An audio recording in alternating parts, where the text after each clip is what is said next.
much better. Sure, that's doing wonders for the microphone.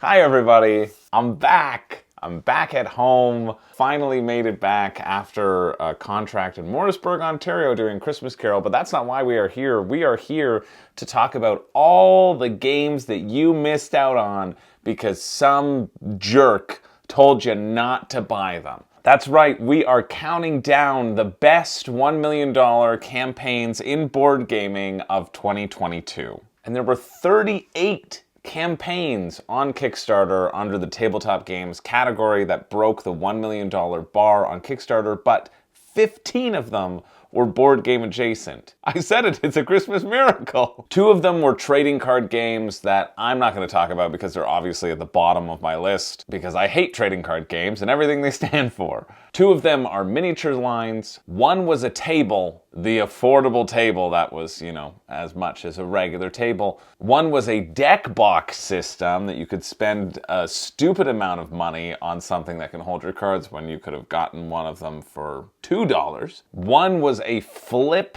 dice system. It was a coin that you flip that cost $25 for 1 coin that you can flip, and a little ball shoots around on the inside of it and goes to a little section, and that's how you see what number you rolled instead of a dice. And 8 of them were RPG campaigns. So we're not talking about those 15 because I don't care about them. But I do care about board games. I do care about the board games. And I thought it would be fun to do what we did last year and rank all of the $1 million campaigns over on Kickstarter and GameFound and BackerKit. On GameFound, we had 4 campaigns, although an honorable shout out goes out to Robinson Crusoe, who didn't make my list last year when I did this because, honestly, I forgot it existed. And that's on you, GameFound. Get your shit together and give me more ways to filter, such as end date and most funded. And then we have 2 over on BackerKit, which is still the worst platform imaginable in terms of navigation and user experience. So if there was a 3rd one, hey, it probably wasn't memorable enough to make this list either. So all together, we have 29 campaigns, and this will be a 2-part video series. I'll put the 2nd part out on Friday, maybe give myself a little bit of a holiday break. But today, well, on Wednesdays, we wear pink, but on Mondays, we celebrate our new patrons, so a shout out goes to David. Thank you so much for jumping on board and helping to support the channel. I appreciate you so much. And a huge shout out to everybody else out there, all of my patrons. I hope you got 1 game for Christmas, and that was the game that you love and desired. So in this one, I'm ranking the games not on their Kickstarter, not on their use of marketing, but on the games themselves. This is my personal ranking on how interested I am in picking up these games or trying these games out. And I'm trying to put aside how much the game costs. I know it's tough for cheapy old me to do that, but try to just think about these games on the basis of their gameplay alone and how much that interests me in particular as a gamer. Because if you want some FOMO doses, we'll go back and watch any of the videos that I made on these. And I didn't make videos on all of them because some of them just crossed that $1 million threshold. Their campaign made it to a close and there wasn't enough time for me to really put a $1 million campaign video together. I'll flag the ones that I did, and remember, if you're interested in knowing when these happened, well, I'll tell you now, but you can also go check out the crowdfunding campaign master list, in which I've covered every single one of these already, and that's great for me because then I can watch myself talk about it and remember what the heck they were all about for the non-memorable ones. So here we go. This one we're going to do number 29 to 16. I've got my list right here, and I'm excited to talk about these. I think all of these naturally will have merit to talk about. Some of these will hit more with your group than with others, and hit me in particular more than with others. But I hope if you were waiting on one of these games, it being ranked at number 29 doesn't dampen your enthusiasm for it, because if you did it correctly, you should still be excited about these games and still be excited to talk about them and to fight for them in the comments why they should be the number 1. But you know what's not going to be the number 1? Our number 29, which is Company of Heroes. Ah yes, the old Company of Heroes. Grandpa, were you a hero in the war, Grandpa said? No, but I served in a company of heroes. Likely, this is too low on a gameplay perspective, but the reason it is my number 29 is I guess, a bit of a cop-out because it's not the standard type of game that I'm interested in. It's more of a war game, and I don't really deviate towards that genre. And so if all of these games were in front of me, I would push that one off a cliff first because, well, I would assume it could rappel back up due to its illustrious cast of characters, and two, because I just am not really that interested in the theming of it, to be honest. I don't really like World War II games. I don't really like thinking about World War II and all the people that died, and oof, what a way to start this video off on a downer. Merry Christmas, everyone. And there actually were a lot of things here that did interest me and did look interesting, but it's the theme and the game set in that genre that I'm just not into. I would much rather a dragon, but not always a dragon, because there's many things with dragons, and honestly, that made them all lower on the list. But yeah, there's something about moving little tanks on a board that doesn't get me as excited as moving other figures on a board. It's weird, I know. And I think because the tendency with these games, it's an economic war game. You're going to be moving your people around, and each spot, if I remember correctly, each spot that you take will then help generate your resources to help push more and more people out there. It's based off of a video game of the same name. And this is the second edition, and it's said that it's all more streamlined. But the thing about these sorts of games is that they're usually two-player centric. And I don't like having a lot of two-player only games because I tend to enjoy playing games with more people. And even this one, you can buy more sets of factions and play with more players, but when the core game only comes with two different factions and different scenarios based on those two factions, you kind of feel like, okay, that's kind of the optimal way to play. So I think this one would be a lot higher on my list if it was just a different theme. And that's okay. I think sometimes themes gel with different people, and that's great. If you like it, honestly, I think this is going to be mechanically better than quite a few on this list, and mechanically might be edging towards the top half of this list. But it's a theme thing, and it's almost an overwhelming amount of content is what it presents to me, and I get tired. I'm getting tired, I gotta tell ya. I read a lot of rule books, and I just can't wait to delve into some simpler, streamlined games. So yeah, that's why Company Heroes is number 29. And speaking of games with a very simplified rulebook, well, that's why this one is number 28, Casting Shadows. And Casting Shadows for me has the opposite effect. It's by the team behind Unstable Unicorns and Here to Slay, and I think it is strategically better than both of those two games. And it looks like it could be interesting to get new gamers into the hobby. There's going to be a little grid of 6 or 7 spaces, a hexagon surrounded by spaces, and you're going to move your person to a thing, and you're going to get resources from that thing, and then use those resources to buy spells, and then use those spells to punch your opponents in the face. All the while gathering up energy so that you can evolve your definitely not Pokemon into their ultimate edition. And honestly, I'm excited for this one to hit mass market. I think with it hitting mass market, it'll do pretty well, and it did pretty well on Kickstarter. My argument for not purchasing on a Kickstarter was specifically because of that mass market element to it. And I think people who like Unstable Unicorns and Here to Slay might start getting the board gaming bug and the more heavier strategy bug by delving into this game. But for me, it just seems way too simplistic to offer any sort of longevity on my shelf, and especially because with the spells and the fighting, it feels like the take that element of fighting each other with spells might overstay its welcome a bit, especially because it has that player elimination. And so because it has a few of those mechanics that I'm not that interested in and are lower on my top board game mechanics list that we are so close to finishing, and we will finish either this week or next week. I think next week. Well, that's why it lands at number 28. Number 27 is RuneScape Kingdoms, and this is by Steamforged Games. I was surprised that this made over $1 million because it was sort of their most reasonable fare, which is $100 Canadian, but still, it's usually $130 for whatever base pledge Steamforged puts out, or $190 if you're Elden Ring.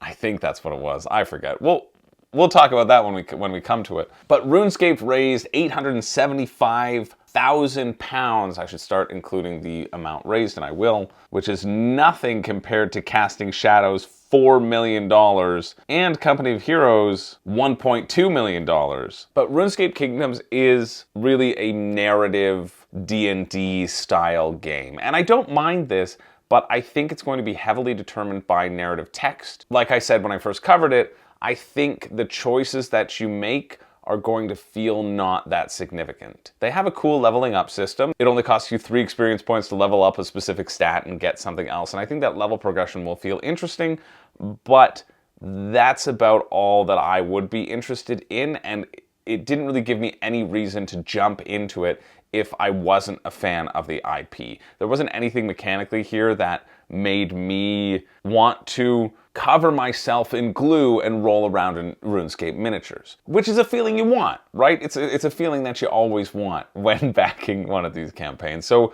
RuneScape didn't do much for me, but it did cross that $1 million bar late in the game, keeping with Steamforge's record. I think Steamforge might be the #1 publisher on this list because it'll have 3 campaigns on here that are over $1 million. Which, no, I think it'll tie with, come on, maybe Awakened Realms. I think Awakened Realms only has 2. But yeah, there's just not too much here in a narrative sense or a progression sense.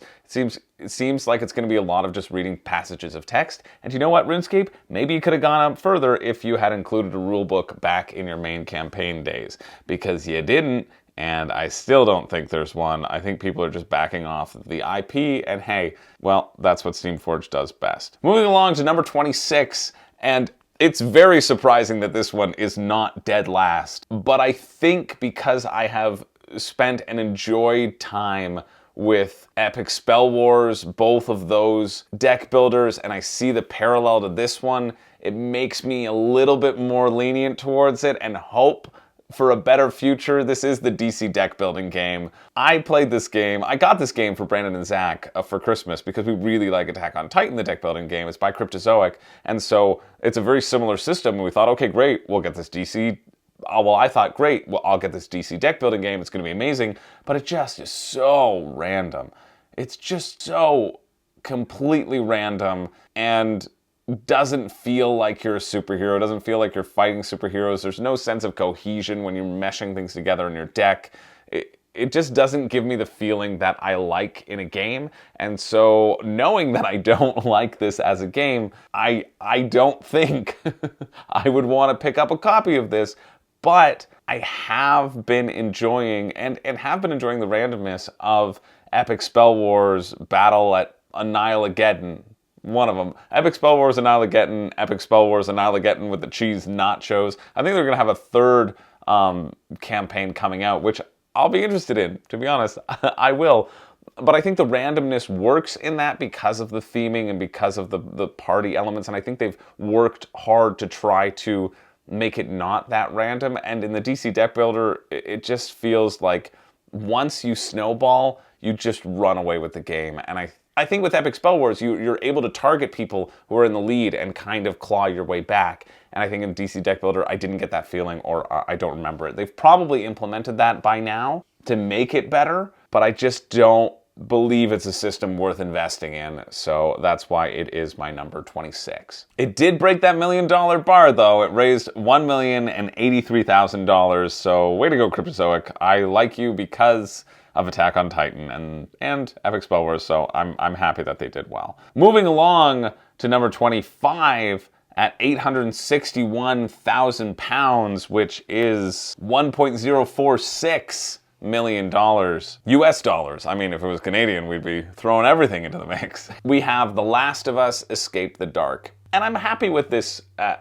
on the list. I like The Last of Us. I think it's an awesome video game. I've played it through a couple times. I haven't played the second one, but I'm sure I will really enjoy doing that. But this is a game that is kind of based around the same theme or the same system as the Escape the Dark Castle system. You're gonna have a bunch of different locations, and when you go to a location, you kind of resolve a chapter card. Again, in that draw a card, read a passage, and see if you can beat the skill check, right? You're gonna be collecting items. You're going to try to beat these skill checks as they come up and navigate your way across the apocalyptic wasteland, and I think that's cool. I think it's a cool game, and I also think it's a lighter game, which doesn't always fall within my own personal preference, and that's why it is lower on this list, because of that lighter aspect to it. I think the idea of just doing skill checks will get a little bit stale, especially as you know what the cards are. Even though a lot of games are just skill checks when it comes down to it, right? Like even deck building games like the DC Deck Builder,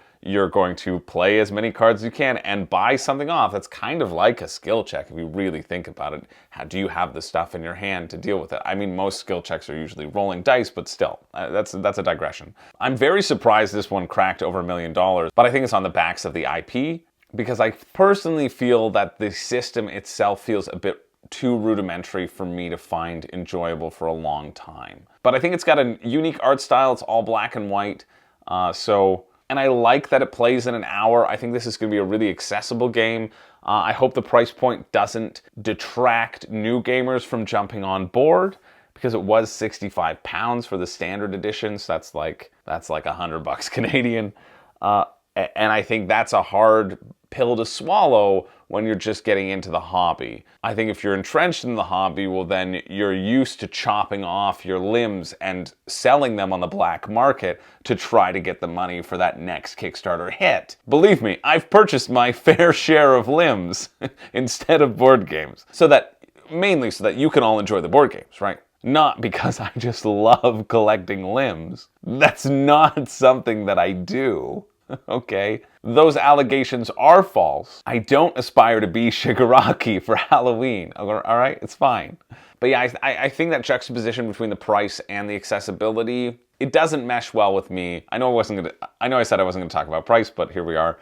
That was one element to it. But this one, I think I would be happy to play if somebody brought it over. I would be excited to play it. I think I'd be able to enjoy it.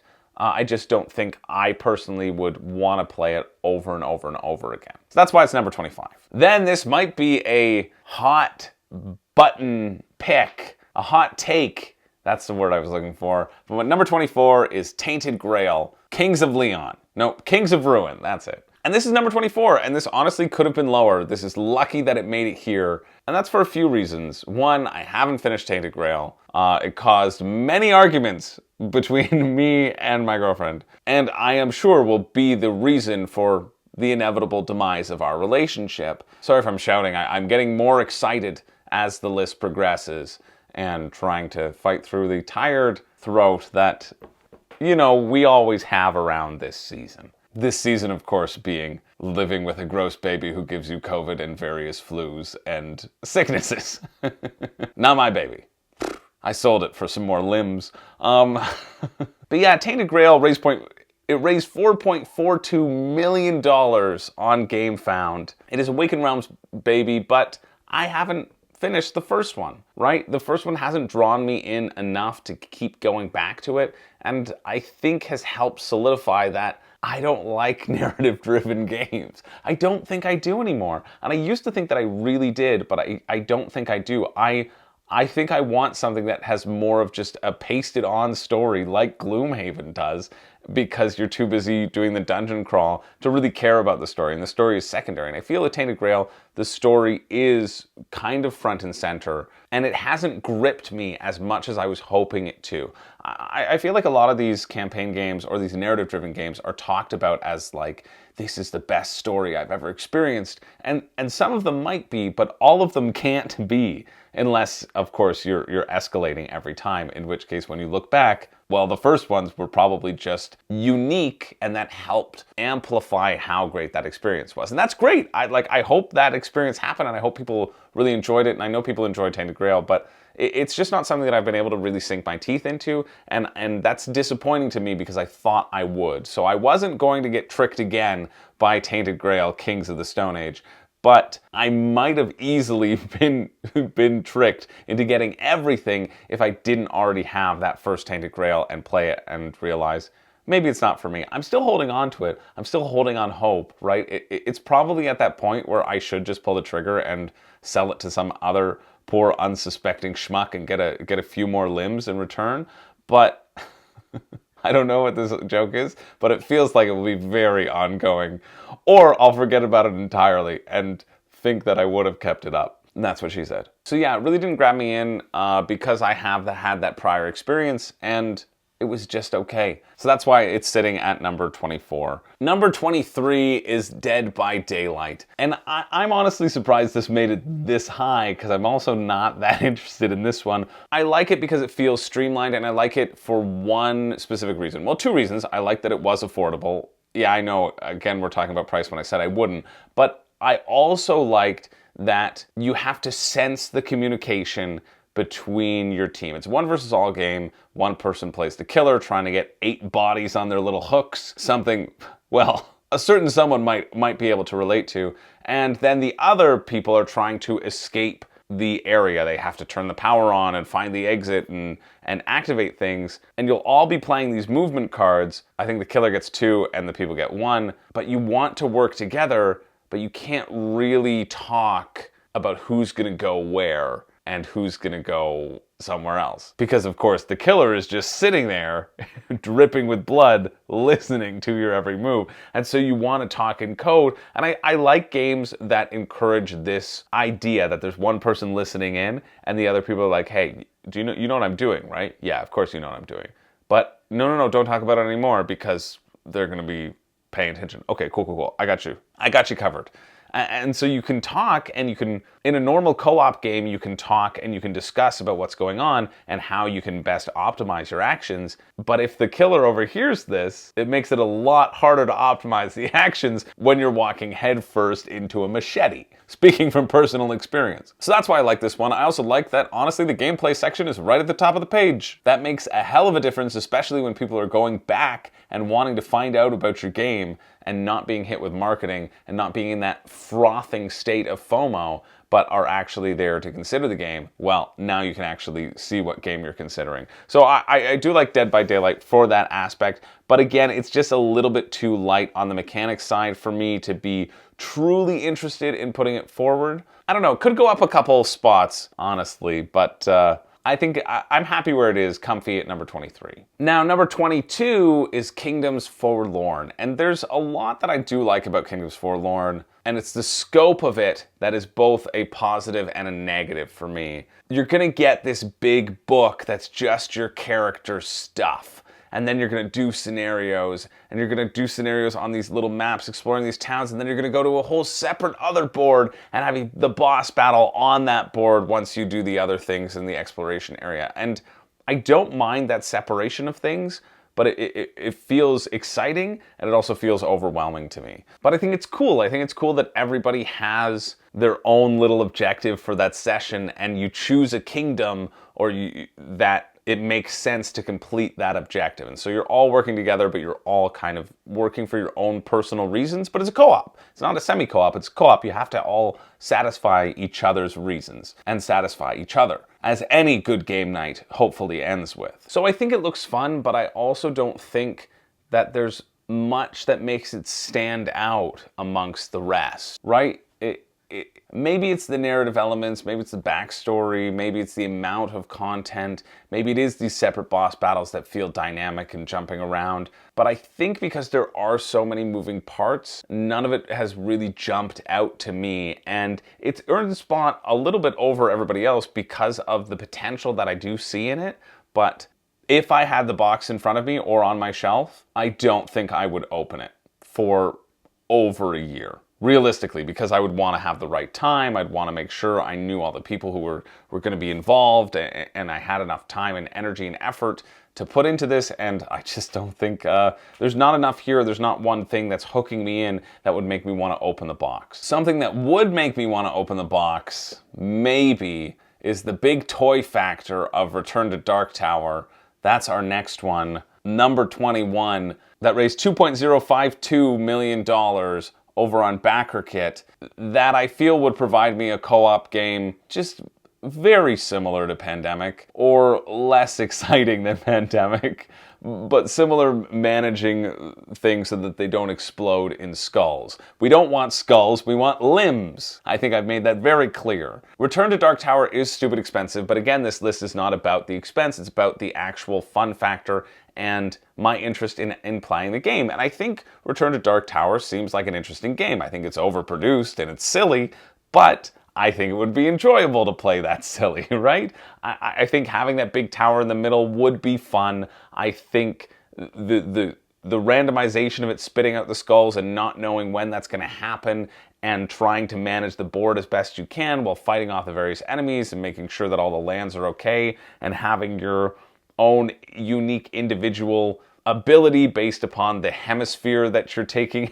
I call it a hemisphere, but the sort of directional seat around the table. There are the 4 regions, northwest, east, south, and you get a unique ability depending where you're sitting. I think that's kind of fun. So it had its second printing, and it had a bunch of expansions, and it does look fun. Like, I would be happy to play it. I think I would enjoy it more than the previous ones on this list, even though there's nothing that would make me want to own it specifically. But I think it speaks well to the game that I'm able to remember a lot of specific rules about it versus some of the other ones that are a little bit foggier because I'm not as interested in them, you know? Or maybe I just shirked my duties for those days and really decided to do work this day. But this was also when I was doing a contract, so I was short for time. So the fact that it's stuck around and has been memorable enough, I think leans positively towards it. 5 left to cover for this video. Number 20, beating out the previous 9, is Anastyr. Anastyr by Mythic Games, which raised just over $1 million, 1.079. And again, remember, this is based around the gameplay itself and not the reputation of the company or how many delays they're doing or if they're asking you for more money. Hey, there's a lot of stuff that Mythic Games is doing, so much that I can't keep track of, but I'll just believe the hearsay and assume that they're completely horrible people, all of them. That's what you got to assume, right? Anastyr is memorable to me because of the side-scrolling nature of this dungeon crawler. It's a co-op game where you are moving your people and you're going to slide the lands in and kind of have this conveyor belt of waves of enemy that you and your team have to fight as you move along and try to get to the end and beat the boss and win the scenario. That's the sort of progression that's going to happen. You're also going to be having these cards that you can slide under your little character sheet, and they're gonna have symbols on them, and then you use those symbols to chain into using a special ability. And so it's all about planning, a little bit of hand management, a little bit of planning, a little bit of smashing your foes, and a little bit of rolling dice. It seems fun. This one was very expensive, so I know it didn't get the traction, but I think this one seems like a solid dungeon crawler. I think there's a lot of interesting, fun things that you get to do on your own personal player board side of things that elevate this one a little bit more than the others. I like when you get to level up yourself and feel like you've planned something out and feel like you've really generated a bunch of points and then unleashing an attack. And I think Anastyr is going to give you that feeling, or I hope it will give you that feeling anyway. Now, that being said, the first comment currently is, it's time for Money Back Monday. Remember, Mythic Games, this is your reminder that I want my money back, as do so many people. Legitimately, that's what's happening right now. So it's a little bit of a yikes on the backing front, which is a shame because I think the game does look good, but I wouldn't be throwing your money at this one for a late pledge if you can help it. Moving along, another one that just crossed over that 1.014 million euro threshold is by Lucky Duck Games, and that is The Dark Quarter, which is a cooperative narrative game exploring the dark quarter of 1980s New Orleans. And this is another game that Lucky Duck will do a really good job with. I think Lucky Duck is a really good publisher. I think they're good at what they do, and they're good at that sort of cooperative narrative experience with a tech aspect to it, and trying to solve a mystery. They are the ones who put out Chronicles of Crime, and Chronicles of Crime, and Chronicles of Crime, and Chronicles of Crime, and Chronicles of Crime, and Destinies, and then Chronicles of Crime. But I think this is what they do really well, and I think this will be a lot higher on some people's lists, but for me, I'm kind of over the Chronicles of Crime style of things, which is you have this area and you're moving your pieces around, but you have this app-driven puzzle of scanning things, and I think you're going to see a bit of that in here as well. Because it's going to have this app, then that's going to help all the dialogue, and it says you're going to play through feature-length scenarios, which just means, yeah, an hour and a half, as a lot of games do take. This one reminds me a lot of a Telltale video game. sort of the Walking Dead video games or the Wolf Among Us or the Borderlands, anything in the telltale of like, your choices matter. That's what they're trying to implement here. And I think that's exciting, but I also don't necessarily know if I need it in a board game form, and I can just enjoy it in that video game form, which might be able to handle those branching narrative paths a little bit better or with a lower price point. Again, not trying to harp on the price point. What was it? It was 59 euros for the base pledge. That's really good. You know, it was probably 100 Canadian after shipping for me, but that's like a decent price. I think you'll see this in retail, and I think it'll be a good purchase then. This would be one that I would pick up secondhand and want to explore and want to see what the game does have to offer with the app and the decisions and the story, because I think the stories are generally fun. But I'm also finding that those are things that I don't like playing with other people, and so that would be more of just some Chris time, some self-love in the dark corner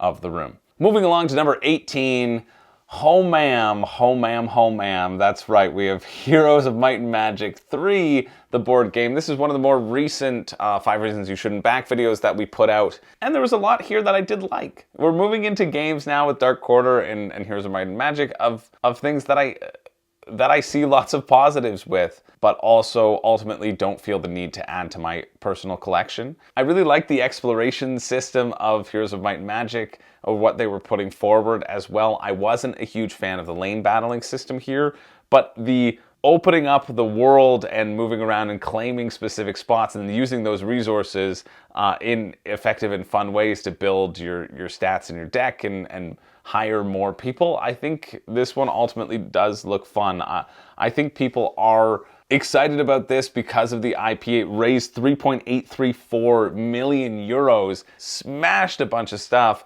and you did get a bunch of stretch goals with it too. You got like an extra faction, people were saying, because I covered it but early on, because they crossed 1 million very early on. And so there's a lot of aspects like the deck building that get me excited here, and it was ultimately the lane battling that skewed me away, and even their push of buying an expansion to fix the thing that you don't like about the game and make it longer, well, that pitch wasn't that good for me. But maybe it was for you, and I know people are excited about it. Yeah, this one was fairly recent, so I don't feel like I need to talk about it too much. But there were many things to be excited about here, and it's comfortably, I think, where it belongs at number 18 on the list. Again, with a video game-based board game, we're moving to number 17. That could apply to a couple things here, but we are going with Slay the Spire as number 17. I like Slay the Spire as a video game. I kind of got through it, and then I stopped, but I could see myself not stopping,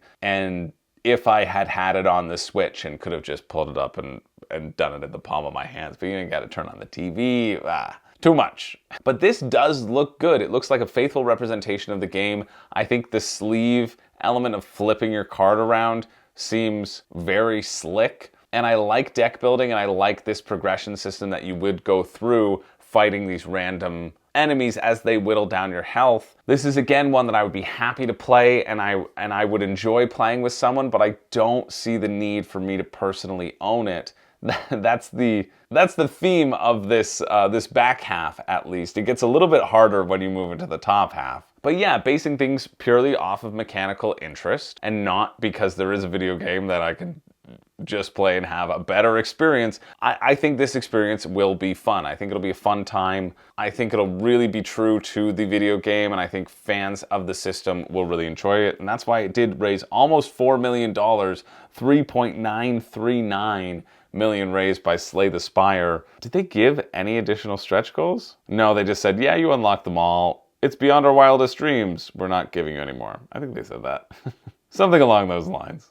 Don't quote me directly. Yeah, they just made a bunch of cards foil. Yeah, they had a rough start, but I think they stuck the landing a bit. So I hope all 29,000 backers enjoy their Slay the Spire. And maybe with that many people playing, they can finally explode that big old heart at the end. I don't have too much more to say about Slay the Spire. I think it's going to be a faithful representation of the game, and let's move on to our last one on this list, our first CoMAM title on this list, and that is Dune War for Arakis. Raised $1.334 million. That was back in September 22. It was only an 8-day campaign. because I assume CoMaM couldn't handle the amount of hate that they keep on getting in their comments. And you know what? I hope you're just better. Be better, CoMaM, maybe. Their shipping still is stupid, though. But we're not talking about shipping. That's why we're not talking about price here. We're talking just about gameplay. And I like CoMaM's games. I do. They generally hit really, really well with me. The reason why this one is lower than a lot of their other titles, and would be lower than a lot of their other titles for me, is again because it's a two-player only game. You're going to be either House Atreides or House Harkonnen. House Harkonnen has got to stamp out House Atreides. House Atreides has to go up in 3 different tracks, but a secret number on all of those tracks, although it's not going to be that secret when you stop moving on one of those tracks at 3 and then move the other ones higher. So I don't know if it's going to be that much of a secret, but it's by the designers of War of the Ring. It's going to be that secret movement, Star Wars Rebellion-esque feel to it. And that's exciting to me, but I also haven't played Star Wars Rebellion, and I hear that's incredible. And I haven't played War of the Ring, and I hear that's incredible. And those exist already. So that makes me a little less enthusiastic for this one, because it feels not like a reskin of those, but based around a similar system and a similar feeling. And that is, in one regard, a good thing, because maybe it'll be as awesome as those are. They're rated very highly. They're in Board Game Geek's top 100 games of all time. Star Wars Rebellion, I think, is still number 8 on BGG. But on the other hand, Star Wars Rebellion is still number 8 on BGG, and people enjoy that. And I could get that now, you know? In this one, you're gonna roll dice, and that'll determine what actions you can do. Sure, I just like to take the actions that I want, but I like rolling dice. I like custom dice. I think CoMaM stuff is really well produced as well, even though it is stupid expensive, and they seem to hate all of their customers. But other than that, it seems pretty good. Yeah, Dune War for Atreides, or War for Arakis, rather, getting that big old plastic sandworm, obviously would be a fun time to run it around the board. And I like the Dune universe. I mean, I think I like Dune and Dune Imperium, and I would like both of those more. And if I want to dive into the Dune world, I would just play those. But perhaps that's also giving this one a little bit of a boost, because I can see myself enjoying it more. It's funny starting with A Company of Heroes and then finishing with Dune. Both are kind of 2-player experiences, and really there's no way to make Dune have more players than there is a way in Company of Heroes. But this is kind of the impact that theme can have on a game, right? You want to immerse yourself in a world that's going to be fun to play in, and I think Dune is a fun sandbox, so to speak, to play in. And it gets to number 16, just shy of the top 15, just shy of being in the actual good video that's out there. We're going to call it here. I will see you in the next one. Let me know which of these, if any, you picked up and why they should be higher up on my list. I always love hearing from you. Would these have shifted around? Are there any that you missed? Let me know. And if you want to predict which is going to be my number 1, well, that would be fun for me. So just do it. And if you don't want to do that, well, at least hit the like button and hit a subscribe, because then I can finally stop chopping off all of those limbs, because you'll have given me the artificial thumbs that I desperately crave. My name's Chris George. I still don't have a catchphrase. It's just embarrassing at this point, but what can you do? Here's some B-roll of Artie's butt. That's what I say to you. Thanks for being here. I'll see you in the next one.